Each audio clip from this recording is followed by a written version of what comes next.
warm evening, ladies and gentlemen. Welcome to Dalsan TV, Somalia's premier station for news and updates. I'm your presenter, Ifrah Noor.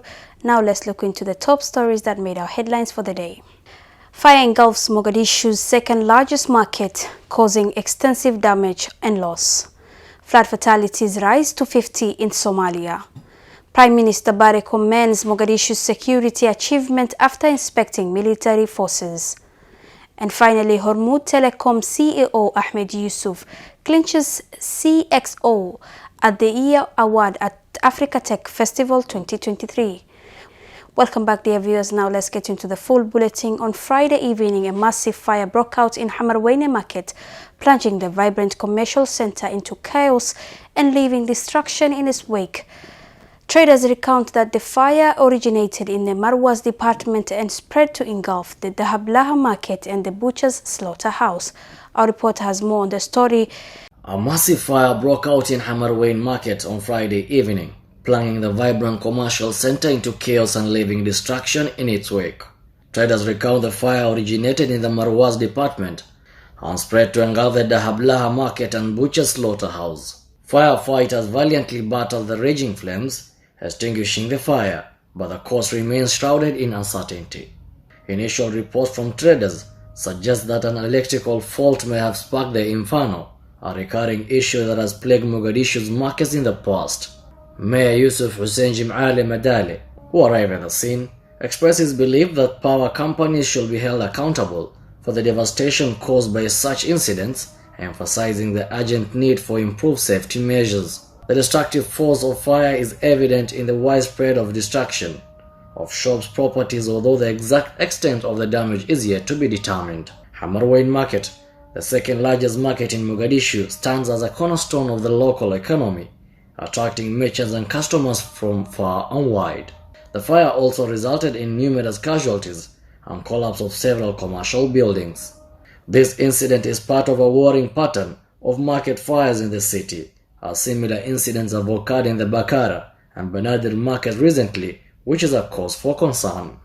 The country's National Disaster Agency reports that flooding that started in early October in Somalia has killed 50 people and forced more than 500,000 people to flee from their homes.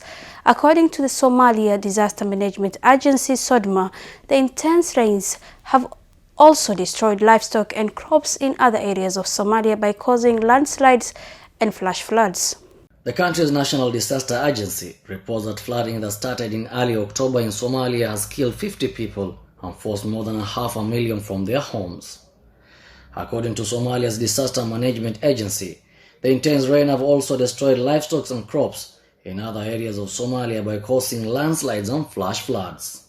In response to the UN warnings that more property damage, widespread displacement and increased humanitarian needs are likely, Muallim said the organization has dispatched a relief cargo to the Bardere district in southern Somalia to aid the flood victims.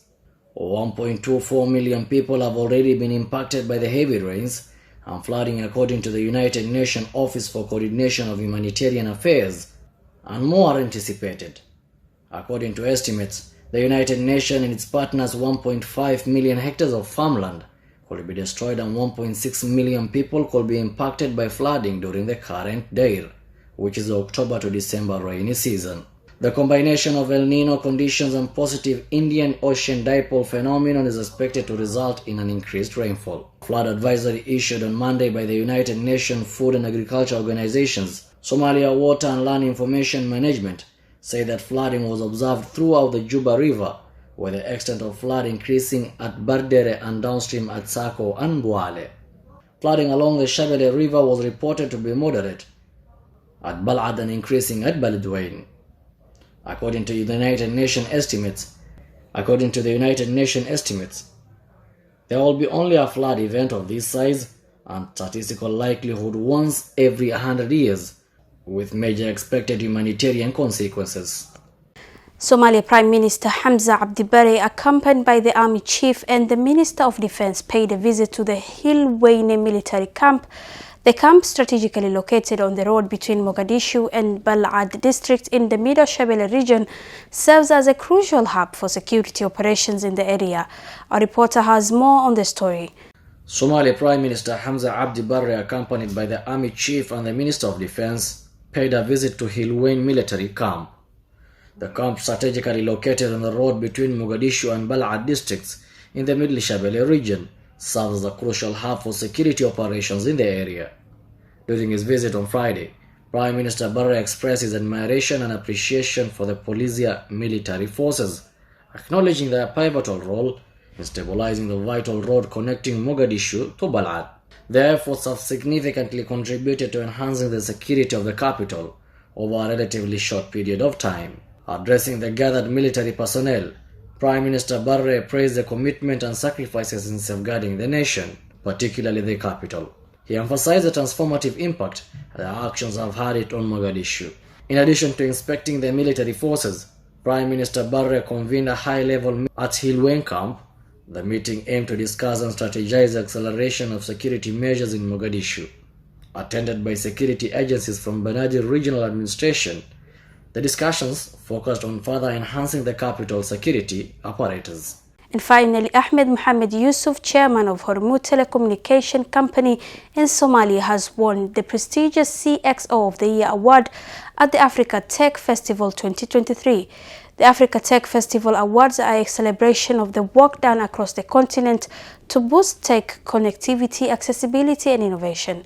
Ahmed Mohamed Yusuf, chairman of Hormuz Telecommunications Company in Somalia, has won the prestigious CXO of the Year award at the Africa Tech Festival 2023. The Africa Tech Festival Awards are a celebration of the work done across the continent to boost tech connectivity, accessibility and innovation. The CXO of the Year award honors chief executive officers, chief technology officers and chief information officers who shape the future of African tech and deliver a clear vision in a rapidly changing business landscape. Ahmed Yusuf emerged victorious among a formidable lineup of industry leaders, including Yasser Shakir, CEO of Orange Egypt, and Dejan Kastelic, CFO of Vodacom Group. This accolade not only acknowledges Mr. Yusuf's exceptional leadership, but also highlights his outstanding dedication and remarkable contributions to both the telecommunications industry and the broader community in Somalia. As the chairman of Hormuz Telecommunications Company, Ahmed Mohamed Yusuf has played a pivotal role in making Hormuz the largest telecommunications company in Somalia. His visionary leadership has not only contributed to the company's success, but has also been a driving force in the economic development of Somalia.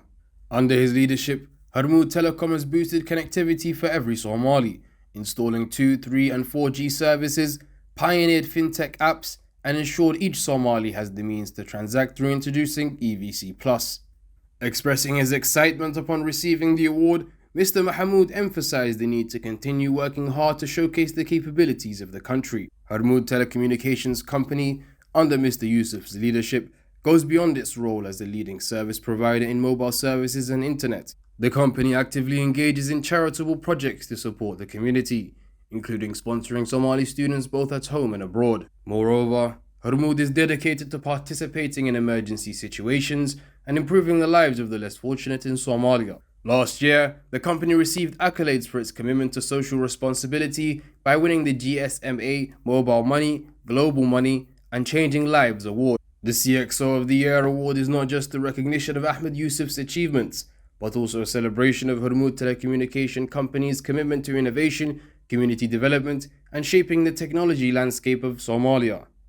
As we applaud Mr. Yusuf for this well-deserved honor, we look forward to witnessing the continued success and positive impact of Hormuz Telecom under his visionary leadership. That's all we have prepared for you, dear viewers. Kindly stay connected to Dalsan TV's platforms, and we wish you a lovely evening.